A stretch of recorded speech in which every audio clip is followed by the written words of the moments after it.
Hey, and welcome to a fresh episode of Platypod Perspectives, where each time around we show you an amazing image like this one. And that was a fantastic image, Jeff. I am so glad that you're here with us and you are going to unpack that image and help us understand how did you capture it? Where is it? What did you do to capture the image, post processing wise, all kinds of things like that. So, Jeff Wiswell, would you please tell us a bit about that image? Hey, well, thanks for having me. So that's one that I took. We were traveling at the end of September, early October. We did about a week in Florence, and then our connecting flight was through London. So we spent about a day and a half there. And so I didn't have a lot of time to photograph, but this was really my one morning in London that I was able to get out before we had to fly out the following day. And so I got up pretty early. The nice thing about that is the tube system is incredible. So I could be pretty much anywhere in the city within 20 or 30 minutes. But we stayed in one of the central areas because I knew that I wanted a shot of Tower Bridge in the morning. And so I hopped on the tube and I got off and I basically just kind of had everything set up as much as I could and put everything on the platypod and there it was. I used a 24 to 105 lens. In this case, I was at, I think, 81 millimeters because I wanted to get a little bit closer. I wanted to do as much in camera as I could. So I wanted to frame it up with the bridge and the ship there. That's the HMS Belfast. That's why I really like the 24 to 105. I think it's probably my perfect travel lens because it's small, it's light, and I can take some really crisp images with it too. And I have f4 as well. So in this case, I had actually a shutter speed of 51 seconds, so I must have been on bulb mode. Um, and this was at blue hour, so I really like to get to my spot well before sunrise. Sunrise is really when all the photographers come out and you're sort of losing your light. So I like to be there at blue hour, if not maybe about 10, 15 minutes before blue hour starts, so that I can have everything set up and ready to go, and then I can start shooting. But yeah, so in this case, I used bulb mode because I was really trying to get the longest shutter speed that I could. I didn't have an ND filter at the time. I had my ND filter, but I forgot the adapter for that lens size, so I couldn't use my ND filter. So I stopped my aperture down as much as I could. I was actually at an f22, which I normally don't like to shoot at f22. I like to kind of be at like f11, f16, but in this case, I really wanted to get as long of an exposure as I possibly could, and really that's mostly so that I can kind of impact that water. I know the bridge isn't going to move.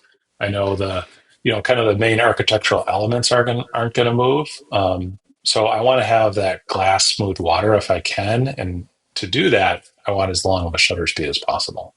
And that was as long as I could do with the light that I had and the lens that I could have or that I had without an ND filter. So, Okay, so where were you? Is this like on a hotel balcony? Are you on a walkway bridge? Where were you originally? I was on the bridge that was just immediately adjacent to the Tower Bridge, and that actually is Southwark Bridge in London. You get off at the Cannon Street tube stop, and you can essentially just kind of walk right up to the bridge right from there.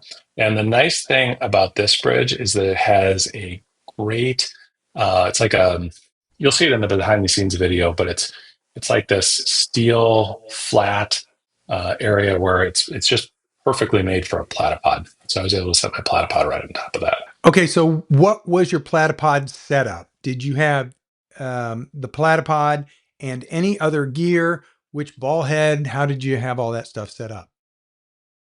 Yeah, that's a great question. So I had my platypod, and then I actually had the platypod extreme, and then I had the platypod disc, which I really love the platypod disc, especially because you can convert from I think it's like 3/8 inch screws to those quarter 20 screws. And then I was trying out a new tripod this trip. I was trying out this Ulanzi tree root tripod, and I was using their ball head on there. Um, and so I actually put their ball head and attached it to the platypod disc and that to the platypod. But yeah, so that worked pretty well, and it was nice and relatively compact. Very good. And that shot, just beautiful. And you can tell that it was a long exposure. But what was interesting to me is the smoothness of the water, and then also the light lens flares. So I was going to ask you about the f-stop, and you said f/22, right? And any other light elements, because you've got these beautiful ropes, the rope light, or the at the top of the suspension portions of the bridge, and that's Mhm. soft. And then the water itself that's flowing is soft, but you still also have very, very sharp image detail. So I'm curious if you had to go back and do post processing to sharpen certain things and soften other things. Did you do any of that work in your image? I did, yeah. So I did a handful of things on this image. Starting with the soft lights, I've started playing around with Luminar Neo, and Neo actually has a setting where you can kind of adjust either the softness, harshness, flare, some of those kind of elements of lights in your scene, and it's kind of intriguing. So I was playing around with that, and so that's a good pickup because I did accentuate that a little bit in post, and then in terms of the water, ideally I like to get it right in camera. And in all honesty, I still wish this one. I still wish the water was a little bit smoother. It's not as perfectly perfectly kind of that glass smooth the way I like it.